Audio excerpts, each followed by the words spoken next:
Good job, Scott. That's called support. Gotta encourage Scott.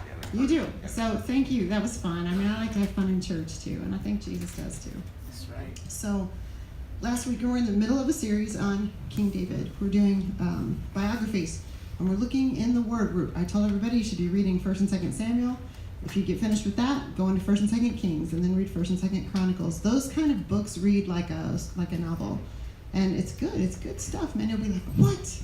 What happened? This is in the Bible, and it's very good and just yummy. I love it. So this week, we're going to recap really quick. David has already gone from being a shepherd, and we talked about his early years, his birth, how his father didn't even really acknowledge him as a son. His brothers kind of talked down to him. He talked about a mother that bore him in secret and in shame. So David's not a unfamiliar person with shame. And he's gone from being a shepherd boy to now he's working in the palace. He worked as a musician, and now he's working as a warrior. Why? Because he killed Goliath right on the battlefield.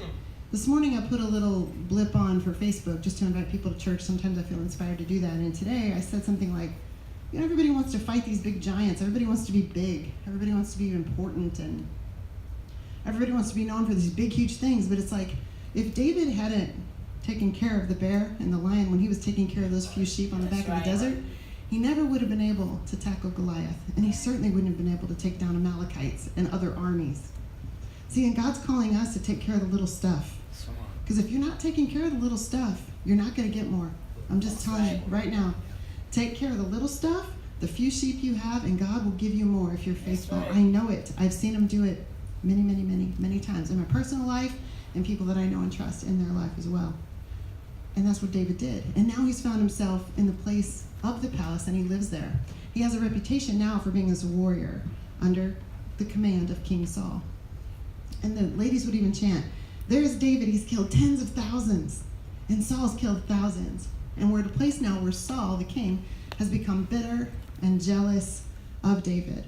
And it is because of his successes. And I want to ask us right up front before we jump into the text today, are you bitter and jealous when someone else succeeds and you don't?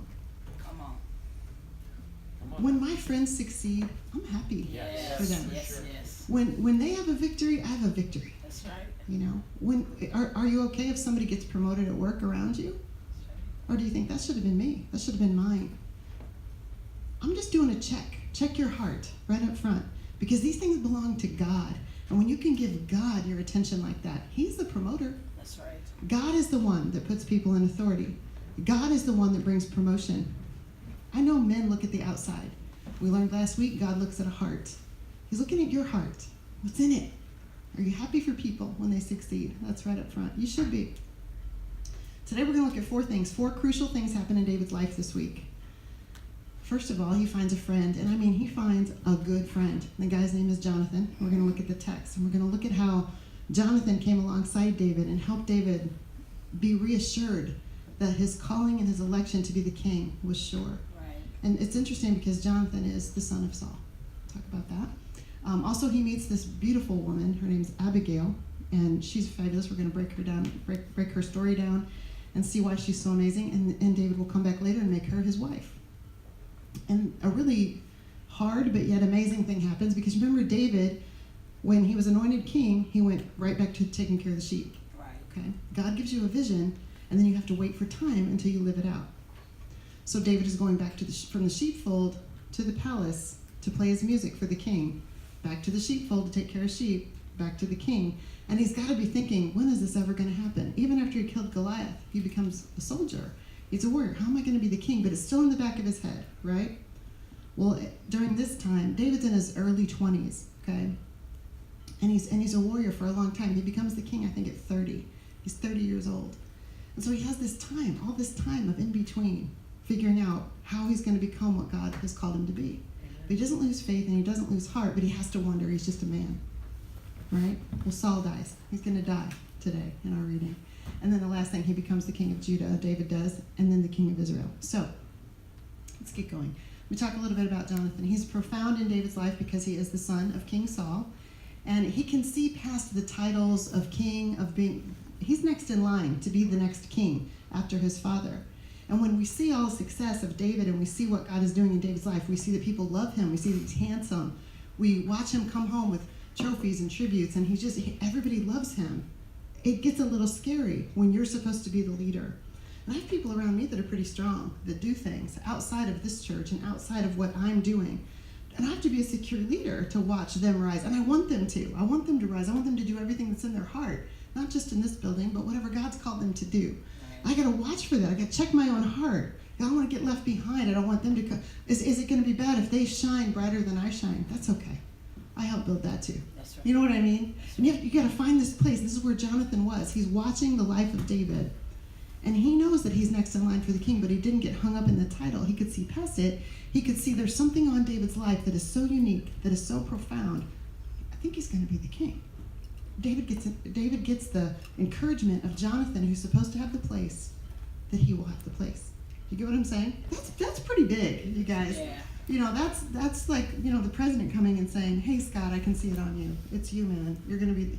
I mean, it's incredible. So much favor and so much of God's hand on him. So it's cool. So the reason that Jonathan knows how to be like this is he had an armor bearer serve him.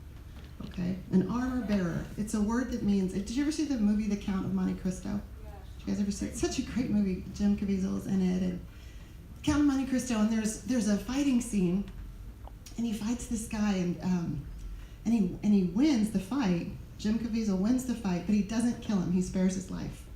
And because of that, the guy that he was fighting says, you are my man forever. I'm your man forever. I will take care of you. I will follow you. I will serve you. Your vision is going to be my vision, and I'm going to do whatever's in your heart for the rest of your life. I'm following you. And he was everywhere in the rest of the movie. And he wasn't in the way, but anytime he needed to be there, he was there.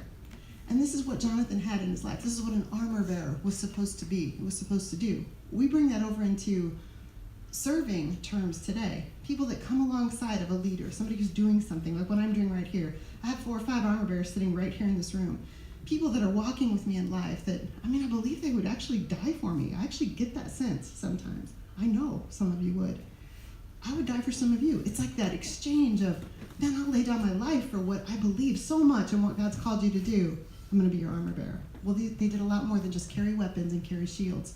Let's look at Jonathan's armor bearer. This is from 1 Samuel 14. Jonathan said to the young man carrying his armor, he gets an idea. Okay.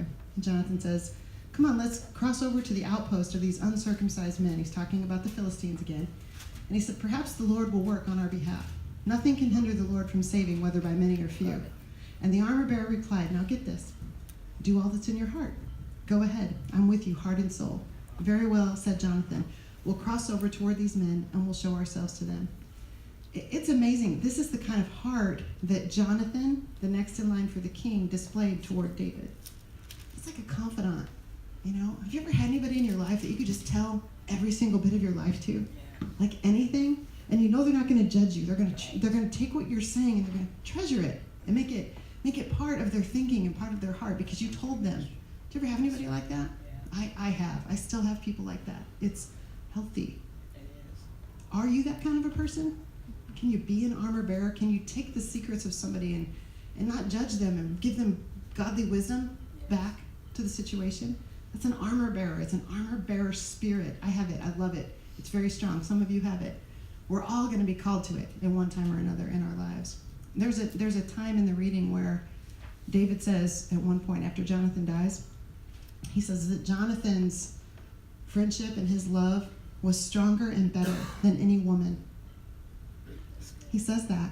Some people pervert that and say that they were homosexual in a sexual situation. I don't read it like that. I just read it that it was a deep friendship and there was a connection that was made that was profound. Here it is, 2 Samuel 1:26. David said this because he's the king and people write down what he says. And he said, I grieve for you, Jonathan, my brother. I'm grieving for you. You were a delight to me. Your love to me was extraordinary, surpassing the love of women. How the mighty have fallen. If you ever wondered where that sentence came from, how the mighty have fallen, right there. It's gorgeous. So later, David's going to come into his power, into the kingdom. And he has this memory of Jonathan, and he says, is there anybody in Jonathan's family that's still alive? Anybody that I could just be good to? Is there anybody that lived? And they think of this guy's name's Mephibosheth. I mean, I thought about naming one of my kids that, but I went ahead with Christy and Jesse. So Stacy. I'm just kidding. Why is that funny? Every time it's so, these Bible names are crazy. So Mephibosheth, he's this young guy, 5 years old.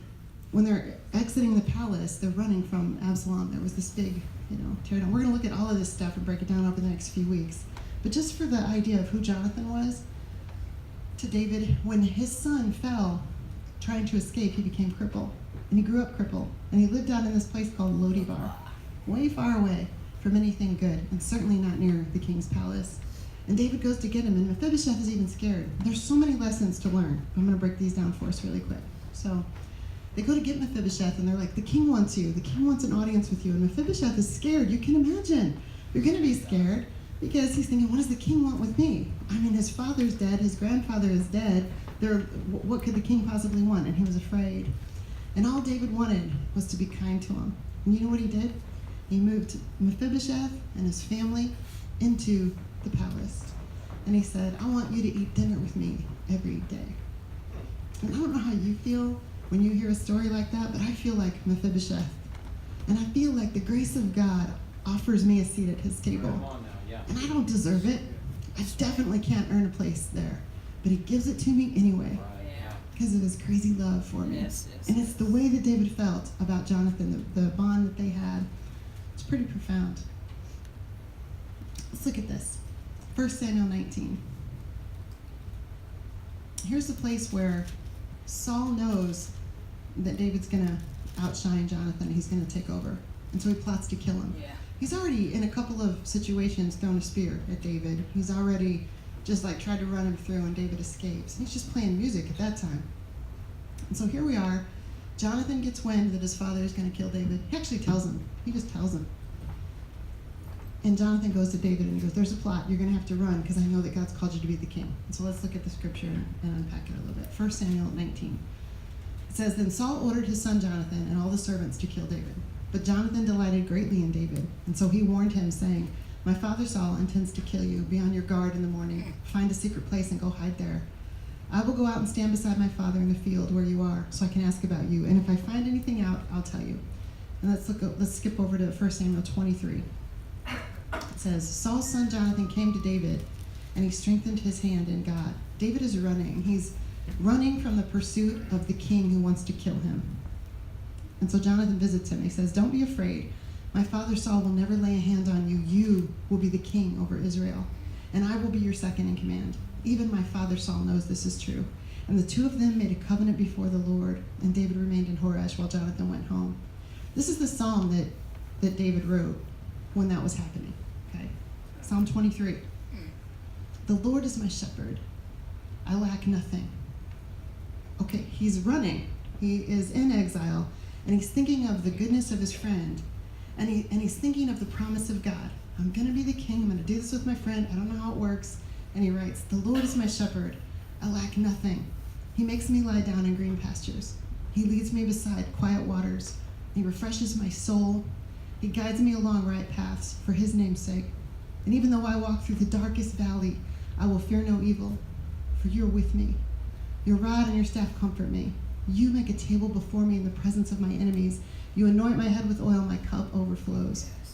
Surely goodness and mercy will follow me all the days of my life, and I'll dwell in the house of the Lord forever.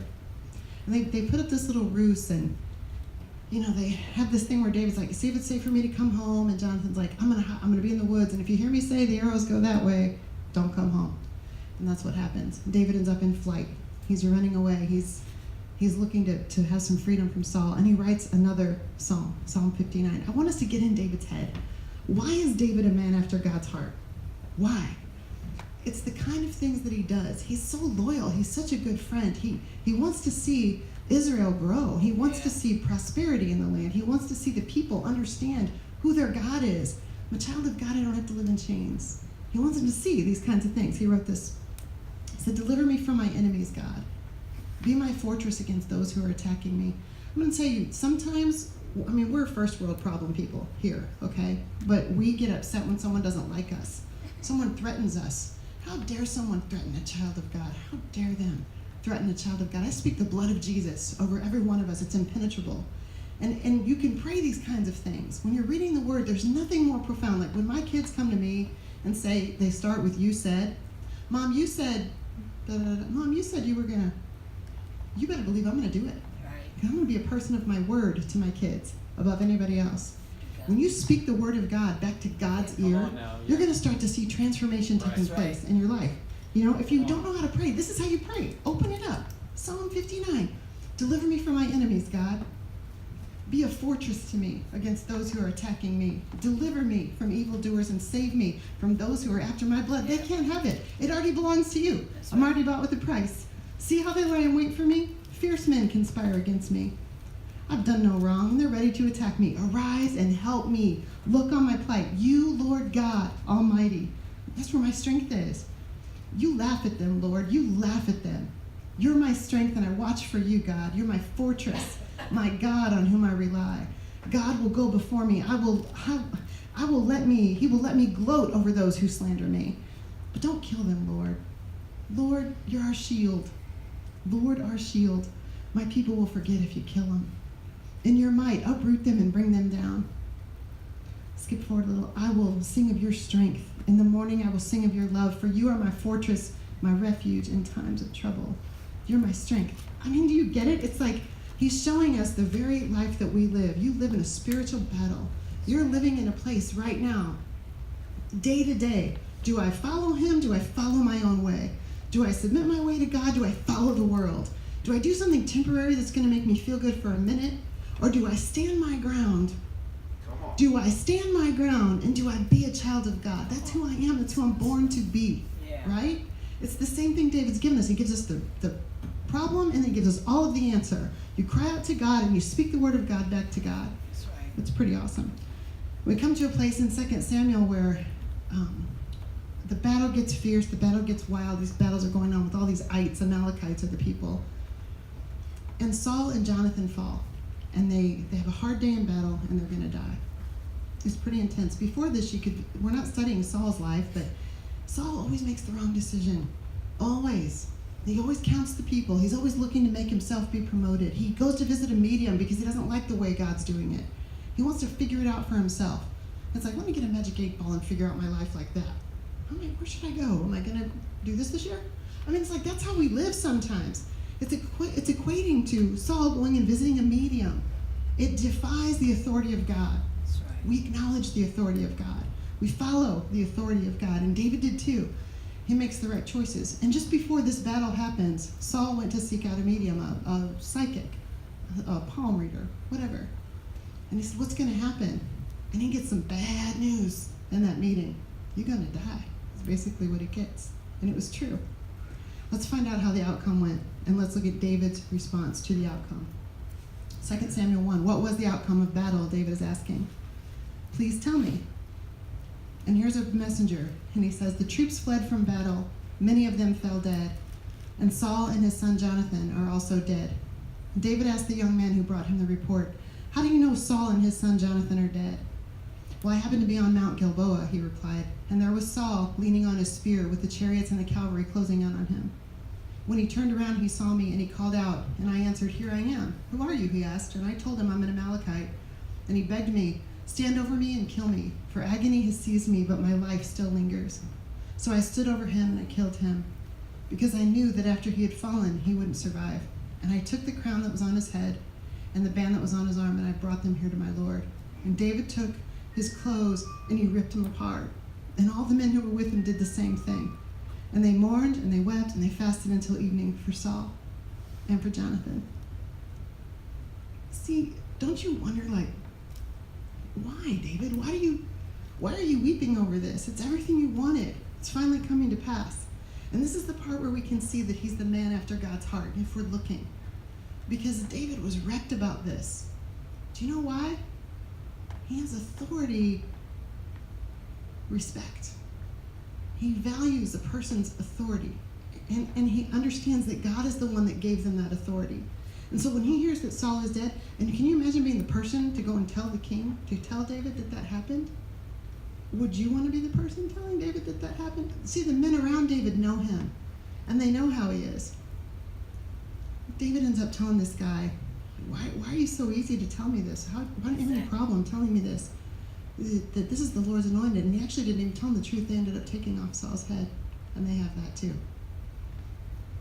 And David said, you cost yourself your life with that information. Because even though David knew that the position was his, he would never take it by force. He valued that God had placed Saul in that place of authority. And he would wait for God to place him. And even if it meant that Saul had to die, David wasn't going to be the one. It wasn't going to be by his hand. As a matter of fact, he required the hand of the person who did it. It's intense. It's above our thinking. It's way beyond our pay grade. It's like when you read a book. Like there's a book called Intercessor, written by Reese Howells. It's actually his autobiography. And I don't even know. No, maybe it's just a biography. But anyway, it's so deep like this. It takes us to places in God that we don't know. We can only imagine having that kind of a respect for authority. We don't. We roll our eyes at our boss all the time. You know, we make fun of people. They're younger than us and they got that position. You know, I mean, think of yourself. Think of your thoughts. You know, think of the police. Whenever they act inappropriately and they act like God on the street, and they're not. When you have this kinds of things, it's easy to just scoff and look down at those who have the role of authority. But you have to remember, God is the one who puts people in the place of authority, and he's not going to be mocked. He will get it. He'll get it right, and he can do it a lot better than you can. Your part is to keep your heart clean and keep your heart facing forward and believing that you are who God says you are, that God is who he says he is. Honor God, love people, right? That's right. Good. So David said, who are you? And the son of a foreigner, he answered, I'm an Amalekite. And David asked him, why were you not afraid to lift your hand to destroy the Lord's anointed? And David summoned one of the young men and said, go execute him. And he struck him down and he died. You ever heard that message, don't kill the messenger? Make sure your message is good. That's right. Make sure you're saying the right thing. Make sure you're bringing truth and bringing a good word. Okay, second person I want to talk about, Jonathan's a great friend. He ends up with just a tremendous influence on David's life, as we can see. And we're going to do practical application of these people's lives at the end. But I want to talk about Abigail now. This is a remarkable woman. She is married to a very hard man. The man's name is Nabal. Okay, another great Bible name, Nabal. And he's wealthy. They live in a large piece of land. They have a lot of cattle. They have a lot of wealth. And it just so happened, while David is running from King Saul, and he's out in these plains and out in these desert fields, he comes across these people, and it comes across Nabal and all of his people and all of their wealth, and he protects them. Nobody asked him to do that. David has a little band of brothers that are hanging with them, and they're mighty. They're a mighty band of little soldiers. I mean, they're getting ready to just do fierce things. They already are. They already have. And they're banded together waiting for the moment of David's power, okay? And they're hiding, too. They're hiding from Saul all the while. And so how are they eating? I mean, how are they making it? How are they surviving? There's about 500 of them. So they're from town to town and hiding from place to place wherever they can. And they're doing things like this. So they're protecting, and David's already known. He has a reputation. We know who it is when David shows up. Right. So he protects Nabal's cattle and everything. He keeps them for a few days, and they're running out of food, David and his men. And so he sends word. He goes, go ask Nabal if they'll feed us. We need this much barley, this much, whatever. We need this many calves and whatever. And Nabal goes, no way. He didn't just say no way. He was like, who's David? He goes, I got all this myself. There's no way. I'm not feeding him. I'm not going to do one bit of that and tell him I said no, and as a matter of fact, forget you. It's kind of the message that goes back. And when it gets to David, he said, strap on swords. We're hungry. We're going to go eat, And David, in all of his fury and all of his passion, he's like, how dare him?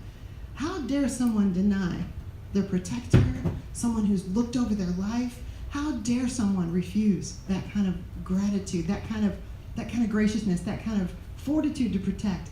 I can't even imagine it. And David couldn't either. And he's like, okay, then we'll take it. And they all get on horseback, and they're all sorted up, and they're ready to go. And so one of the workers in Nabal's household comes to Abigail, and she's the wife. Have you ever lived with somebody who's hard? We talked about this a little bit yesterday. Someone who's just hard. I mean, they can't reason with them. Right. They don't hear you. They don't care what you're saying. It's all about them, narcissistic. and everything that they're telling you is bad, and they're talking down to you, and they add insult to injury. Right. I mean, I lived with someone like that, a stepdad, for a long time, a lot of years. But he wasn't wealthy or anything. It was just like he had this hard, he didn't have the capacity to care about anybody. And it was difficult. I mean, I forgive him and all that's a long time ago, but I remember and I relate to this. So this servant in the house comes to Abigail and says, okay, listen, David asked for some food and he protected us, and his men were like a wall around us. And Nabal said no, and he insulted David. I'm telling you what, you better do something, or we're going to be dead by the end of the day. This is David, you know. And she's like, okay. And she takes initiative and she takes authority. And she's beautiful. She's beautiful. Beautiful is not just something ridiculous. It's not just about putting on makeup. It's about having enough integrity that comes flying out of the front of you that it looks beautiful here because it's strong and beautiful here. Yes. And she starts acting, and she's giving orders, man. You go make some cake. You get some calves ready. You make some stew, and you get the bread, and you load up those donkeys, and we're going. And she knows that David's coming, and David is coming, full battle, 500 men on horses, and they're coming. They're coming down the valley, and they're ready, and they're hungry. They're ready for some blood. They're ready for some dinner. Right. And here she comes, and she's beautiful, and she's like, please, you gotta stop. And she stops David in his tracks. She's got to be beautiful. She stopped David in his tracks. And she bows down, and she humbles herself. She didn't make it about her. She's like, please, David, don't do this. Don't put this mark on yourself. I know my husband is an idiot. I know that he did this thing. Please don't wipe out all my people, and don't kill me. You know, here's food. I brought you food. And she gets close to his ear to say it. First she bows down, and then she whispers to him. There's something to be said for being a girl. If you're doing it right. That's right. If you're demanding your way and you're brassy and you're loud, no man cares. Right. Doesn't want to hear what you're saying. Men don't want to be emasculated. Right. They want to be respected.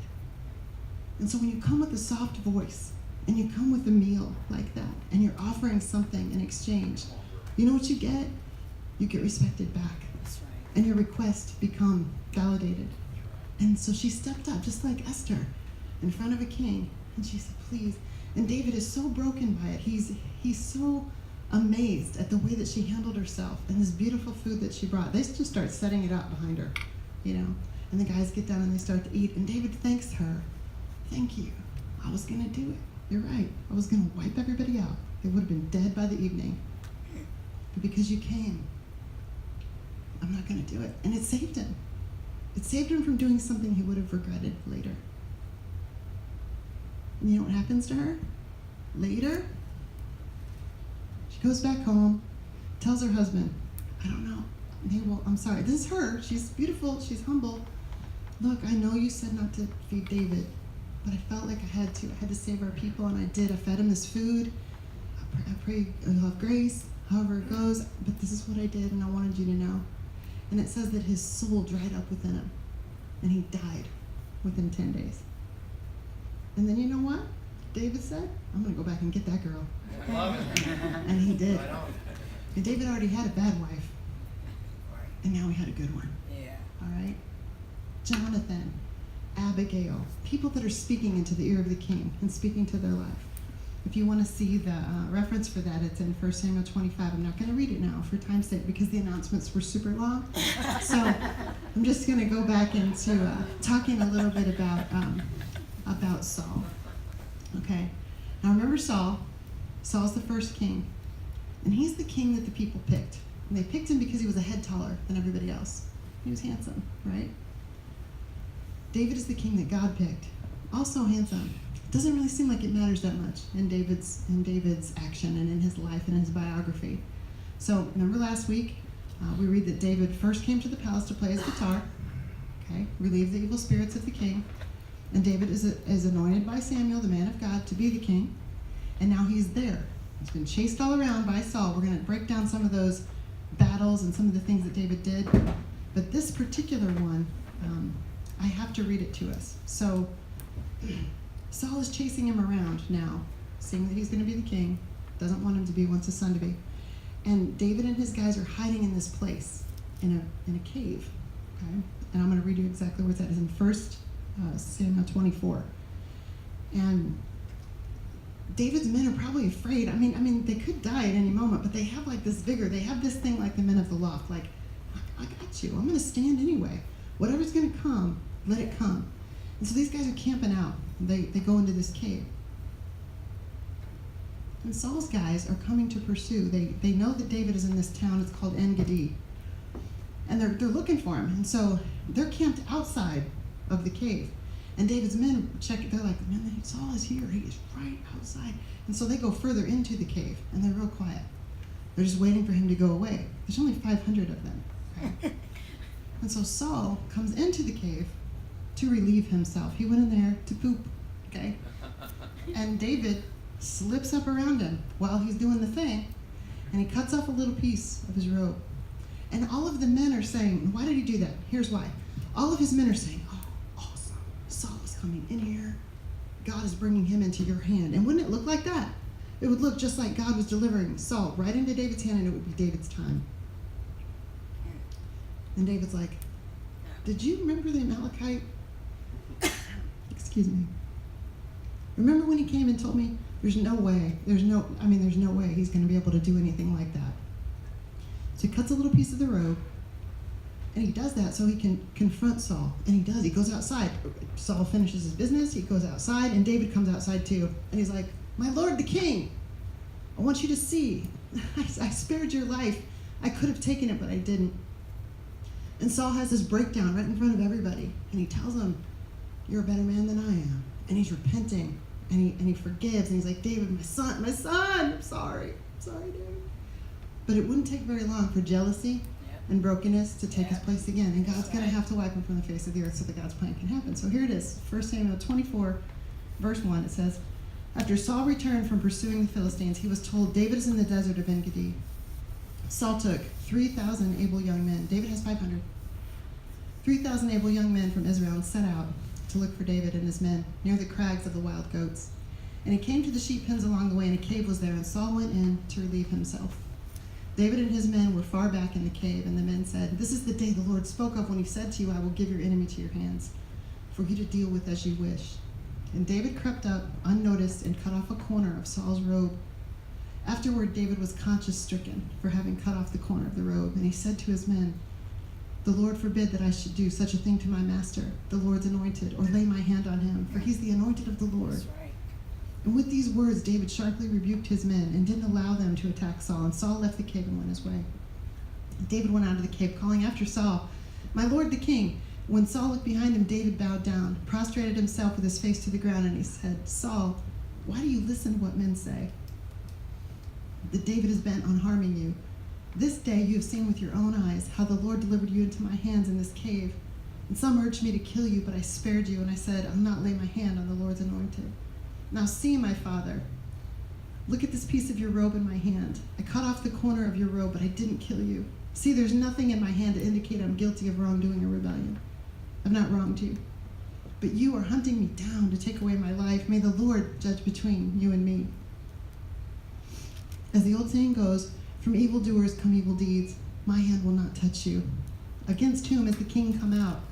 Who are you pursuing, a dead dog, a flea? May the Lord judge and decide between us. May he consider my cause and uphold it. When David finished saying these things, Saul asked, is that your voice, David, my son? Saul is losing his stuff, man. He wept aloud. You're more righteous than I am. And he said, you've treated me well. I've treated you badly. It's the heart of David, the part where he cuts off the robe and then he's sorry that he did it. You guys, it is. It's conscience. We need conscience again. Yes, we do. It's missing. We don't care. We don't care what we watch. We don't care what we listen to. We don't even care what we say. We just say anything. We never look back. We just keep on doing it. We make an excuse about culture, or this is the time that we live in. We have to have conscience to have a heart after God. That's right. We have to care that God makes an appointment, and God sets rules not to deny us. He would deny you nothing.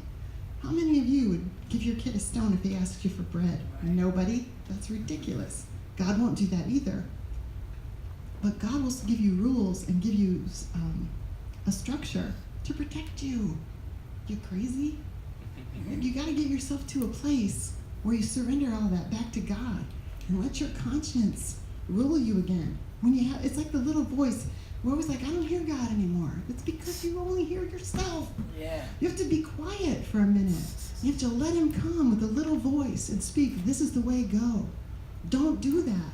And it's like that little tiny ping, that little feeling that you have that says, you shouldn't be here. Get out of here. It's the Spirit of God speaking and moving to you. This is not it. Just because everything is permitted doesn't mean you should do it. That's right. God puts up a guideline for you so you'll be safe. You follow? You follow? Okay. So Saul dies and David becomes the king. It's amazing. Saul gets embarrassed for a minute, but God eventually has to wipe him out. And the people will take David and anoint him the king over Judah. And in a little while, through some battles, which we'll talk about soon, he becomes the king over Israel. Here's a little practical application from these people. For Jonathan, number one, it's better to function in your gifting rather than what you feel entitled to. Okay? Everybody can't preach, guys. Everybody can't sing. You know, I've had people come up to me and tell me they can sing. Not so much here. I wish somebody would come and tell me they could sing and sing. You know, Shauna comes up to me. Well, I actually went to her because I knew she went to this magnet kind of school. And I was like, hey, what about a dance? You want to choreograph something? And she's like, I would love to. And I was kind of like, man, I hope she can do it. And then we couldn't find a time to connect. I'm talking about functioning in your gifting right here. The girl functioned in her gifting yesterday. Yes, she did. And it was awesome. We could feel it. We could feel it, man. When the drums were playing in the song and she's moving her body with it, and her face is telling us, I want to live. I can be more, you know, and rising up to it. She wasn't trying to teach that day.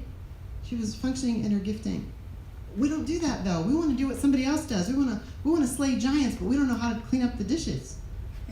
You know, we want to slay giants. We didn't put any fresh paint on. It's like we got to take care of the little thing if we're ever going to do the big thing. And Jonathan knew it. Function in your gifting, not just what you feel like you're entitled to. You're not entitled. Let me just tell you, you're not entitled to anything. Come on. Jesus already paid for everything. Nobody owes you anything. Welcome to the Loft. Second thing, number two, loyalty is a key to friendship. We learned this from David. Yeah. Loyalty is profound. How many confidants do you have? Oh, yeah. How many people are you a confidant to? Hard to find. It's very hard to find. It's valuable. Yes. Look, man, I'll be your friend. I'll be your huckleberry. Let's have a conversation. That's right. I will, man. Look around this room. There's some good, solid people Come on. in this room that you can speak to that are a vault. We'll keep your stuff and take it between you and God. Unless you broke the law, then you got to pay. You know? You do, because I'm not going to be liable for something you did. But I will tell you, I will listen to you and I'll love you, fully known, fully loved. Next, being faithful pays off, and not just for you, for your children. Come on. That's great. Jonathan set that thing up for Mephibosheth. He would have died in Lodibar with hardly anything. That's right. Couldn't work. He was crippled. Crippled.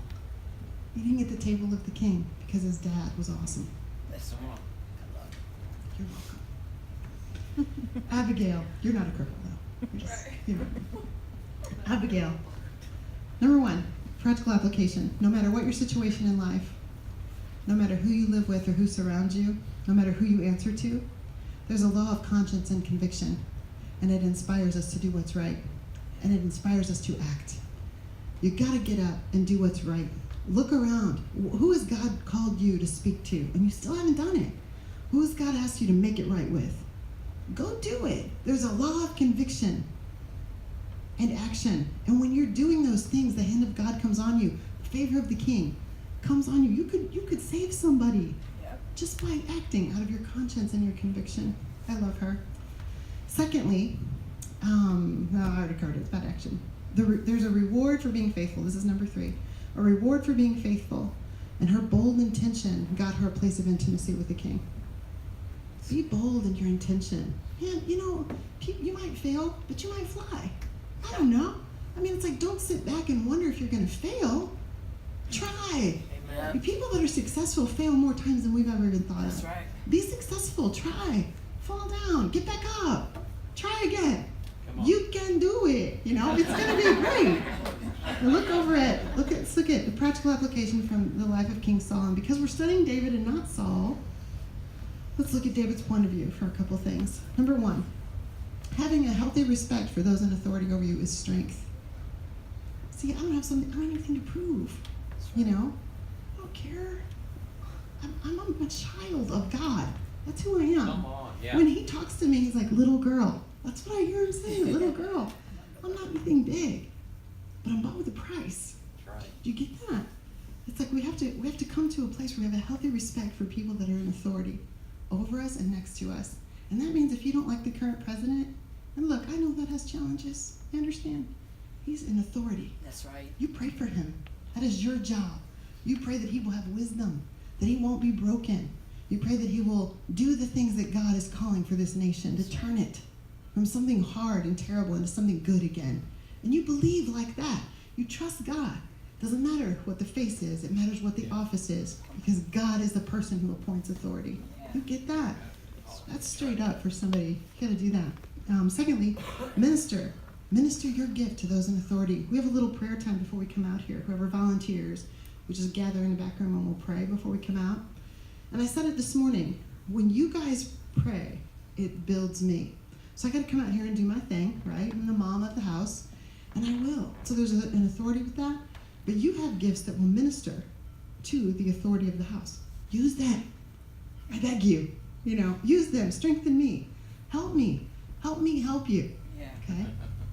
Thirdly, serve and respect and learn, and your day will come. All right? That's what David did. He served, he lived out of respect, and his day would come, right? And it certainly did. He wrote Psalm 141 as he was being anointed the king of Judah. He said this. This is his response. It's so amazing. He said, I call to you, Lord. Come quickly to me. Please hear me when I call you. May my prayer be set before you like incense. May the lifting of my hands be an evening sacrifice. Set a guard over my mouth, Lord. This is the king. This is how he thinks and how he prayed. And he's in a time of wild days. The king doesn't have to be humble, but he certainly is. Set a guard over my mouth, Lord. Keep watch over the door of my lips. Do not let my heart be drawn to what is evil, so that I take part in wicked deeds, along with those who are evildoers. Do not let me even eat their delicacies. Let a righteous man strike me, for that's a kindness. Well, that's certainly going to happen. Let him rebuke me, that is oil on my head. My head will not refuse it, for my prayer will still be against the deeds of evildoers. Their rulers will be thrown down from the cliffs, and the wicked will learn that my words were well spoken. They will say, as one plows and breaks up the earth, so our bones have been scattered at the mouth of the grave. But my eyes are fixed on you, Lord. Yes. In you I take refuge. Do not give me over to death. Those are the words of a man that I could follow. And this is part of my love for David. He could do anything, and he chooses this course to continually offer himself to God over and over and over again. Will you stand up with me, please? Why do we study biographies? Because they make us better people. They help us to learn from men and women who are smarter than us, who have gone on before. I pray the Spirit of David come on our lives. In the name of Jesus, I pray the Spirit of David to respect authority, to be humble before God, to ask God for direction for our lives, to have friends that will walk next to us, that will tell us the truth, because we need it. I pray the Spirit of David come alive. In Jesus' name, amen. Love you guys. Right on. Good.